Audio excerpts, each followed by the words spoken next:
Bienvenue mesdames et messieurs, merci encore d'être dans notre série essentielle d'actualité. Nous allons aborder quelques points d'actualité au Togo. Papi Tamba, pas d'accord avec la libération. Il y a Ibrahim Kabila, pour se dire il y a libération dans Mango. Papi Tamba, à lui, fait ce qu'il a entravé justice en Boko Nabiso.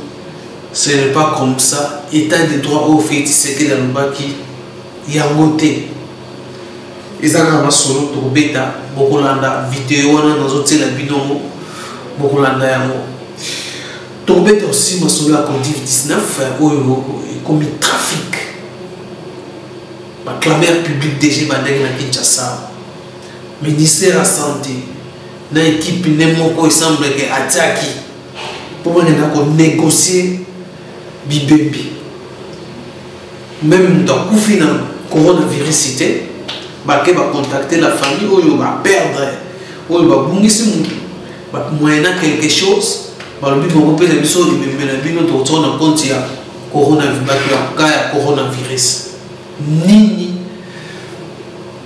ministère ou les secrétaires ou service à riposte bazar au Luka n'amboka na biso pourquoi balingi ba mort baza lebele pourquoi baza kolinga que nombre ya baka infectés ezala lebele ni les ali batami na simana yango la raison pour laquelle ba congolais en particulier ba kinois bazo continuer ko bouder que coronavirus ezala mboka na biso bazo le coronavirus ezala corps voilà encore makambo ebimi concernant Covid-19, le Conseil des ministres, 31e Conseil des ministres, le dossier ministre de la santé, il faut justifier le trafic de Covid-19 dans la République démocratique du Congo. Voilà, c'est ça solo. Daniel Massaro retrouvé côté de Bande Dokuna, côté Kouenge, a retrouvé Daniel Massaro, justice Emmanuel Koloka, où il a cité parmi les détournants les derniers publics. Côté Daniel Massaro et mon côté, ils ont solo, donc on met tout solo là, Sokita et permettre biso. Alors je vous laisse d'abord suivre la vidéo. Il y a Papi Tamba Oyo d'accord na façon de libérer Ibrahim Kabila. Suivez puis on se retrouve juste après. Pour réagir un peu par rapport pas par rapport à Makambo Itali alias Ibrahim Kabila, j'ai dit bien alias. Na alias Emmanuel Kabila, ngai Papi Tamba ngai ayant vécu dans la diaspora, naza parmi batu oyo na yebi origine ya fabrication honoré Rwanda et na yebi comment to combattre et lokoana et na yebi ngai lelo diaspora mobimba dans une certaine mesure. Comment va avoir la réponse dans le biloko wana muta qui pas vraiment azate et surtout que alias wana to yebi pe nani azotinda na makamyo so azosala mais si on a pour intervenir lelo il y a juste pour deux raisons. La première raison notre landa vidéo na moko na ta vidéo na alobi biloko mo eza extrêmement grave. Premier loko alobi que azalaki enlevé par la police à pays, Babi Azareki enlevé. Je crois que c'est une raison suffisante où je sais la réaction de l'autorité. Être interpellé pour des faits infractionnels et ça la police. Être enlevé, c'est à remémorer vers une destination inconnue. Nani Moutou enleva qui est, mais c'est retrouvé dans beaucoup de police, dans beaucoup de parquet. Et là, comme nous souvenons il est dit. En tout cas, son excellence, c'est le président de la République. Ce n'est pas Papi Tamba, membre PPRD qui parle. Ce n'est pas Papi Tamba, membre de la FCC. C'est un Congolais qui vous considère comme état son président et vous êtes mon président même si on a considéré à noter. Vous avez le père de la nation. Je suis très mal à l'aise. Yako Yoka, Moutulokola alias Ibrahim Kabila wana aloba atanga kombo na yo. Alors que on s'impliquait personnellement pour la libération na yo. Alors que nous croyons, toyebi que so bakangi mutu. Ingo la c'était que mutu forcément il faut que les boloko enquête ko suivre cours nango, ba rozo musape mutu nanda. C'est ce que nous connaissons la procédure. Mais il y a ceux qui savent que Yonde s'impliquait personnellement, à Bakisi Kotindi Major, à Otiseki Wapi. C'est tout le contraire, papa, Nabengata Ondegewana, de tout ce que nous sommes en train d'imaginer ou de tout ce qu'on peut imaginer à l'état de droit. Naïke Papita Manazolo Bango, c'est ce fameux alias Ibrahim Kabila. Alors, dit qu'on s'impliquait pour la libération, ça veut dire quoi? On empiétait dans la justice, selon lui, nous répété Zangaïke. Je vous parle avec tous les erreurs, tous les égards, dit Naran Naoya Mkonjamboka. Nous avons seulement désolation de quelqu'un Oyo a cité Kombo Nayo d'une manière qui nous dérange. Père Lobi ici souligne que au Tindi Major, habillé au Tindi Major, moi je crois que le service de communication président de la République, nous avons seulement beau fixer du saut. Toyeba Soki. Solo, nous allons nous faire notre idée. Ou toyeba soki ezali ya solo te, toyeba maintenant dans quelle justice nous vivons dans notre pays. Ça sont des choses que nous n'avons jamais connues. Depuis que nous sommes côté de la politique. Je préfère croire qu'il a raconté sa vie na bateau bazotindae. Et s'il a raconté sa vie, fixer du peuple. La deuxième et dernière chose. Na okenanga ba argument ningité. N'a aucun argument militaire, tout ça, le bas, on déjà plusieurs fois, on a expliqué, on a démonté, on n'a plus le temps à ça. On n'est même plus consacré à ça. Mais l'autre seulement, n'a la posa, il y a tout simplement.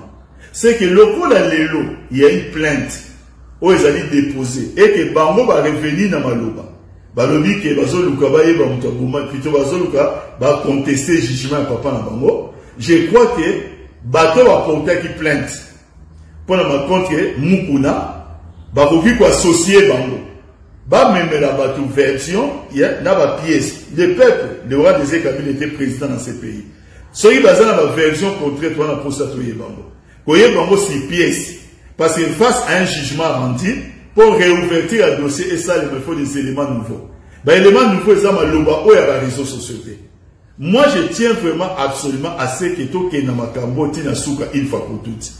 Laurent Désiré Kabila, a Tikambo Kanabiso Oyo, depuis 1964. A Kenda, il y a un exil, n'a Zaiki Wapi. A Ekiba Kotia Maki, a Zonga Kishasate, a Kenda Wapi na Kasaïte, et Lokomorote. A Suki Safine, ba Tanzanie, Biloko Nyonso wana. Moi, na Nyonso Laurent Désiré Kabila, aza non pas seulement soit une forme, mais aza accent soit une forme. Au moment où il a biso bana Laurent Désiré Kabila, na accent à Lingala na Chiluba, et comme il biso ba problème. Deuxième chose, maintenant que Bazo et Bissara biso bozo revenir sur un débat inutile. Ba meka lelo. Moi, en tout cas, je suis prêt. Il y a pour se déplacer, qu'on nous donne seulement le nom du village. Il y a président Kabila na Rwanda, na Bakoko nae. Nous allons demander le gars que Kota Mboka wana sans visa, so qui appartient à Goma. Tokena makambo tina suka va pe sabiso kombo kaka ya Mboka nae. Parce que trop maintenant c'est trop. Donc voilà tout ce que je voulais dire. Beaucoup plus c'est la réaction. Il y a service de communication président et public parce que le nom de notre président est cité comme pour avoir fait ombrage de la justice. Et deuxièmement, le nom de notre président est cité comme s'il a envoyé un major. C'est-à-dire le président se prend de la peine, selon lui, pas selon lui. Il y a un major. Pour accueillir, comme la pression à Nini, n'a juge. En tout cas, on fait que fixer là-dessus. Merci beaucoup. Voilà, mesdames et messieurs, vous l'avez dit, Papi Tambandengue à Sakolela. Nous d'accord, président de la République. Après, on a engagé Yemo Papi Tamba, on a engagé PPRD, on a engagé FCCT. On a d'accord dans la libération il y a Ibrahim Kabila. En tout cas, pour Bolandi Binomoko Dengue Papita Malobi, alors parlons dans Covid-19, comme il trafic, il y a bon trafic, comme il y a ministère, il y a santé, il y a service, il y a riposte, service technique, il y a riposte. Il y a un clameur public, il y a négocier, il y a $2 000, $3 000, pour quel but? Objectif est qui est caché, qui est caché, il y a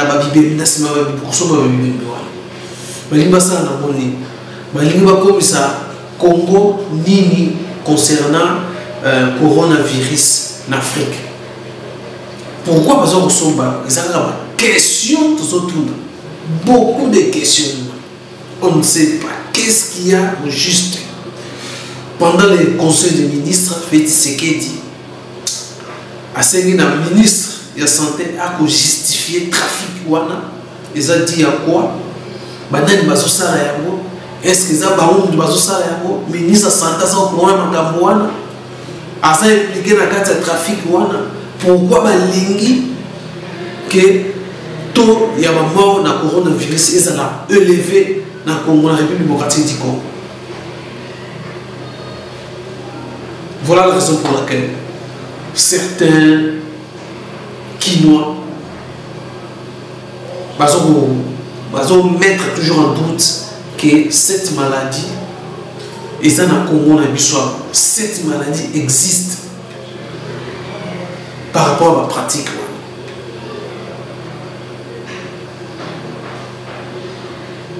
Voilà, mesdames et messieurs, un peu concernant le Covid-19, comme le trafic, on va commencer à avoir un ciment. Donc, c'est ça, le ministre a expliqué le trafic, on est comme ça, moyen quelque chose. On négocie avec des familles, on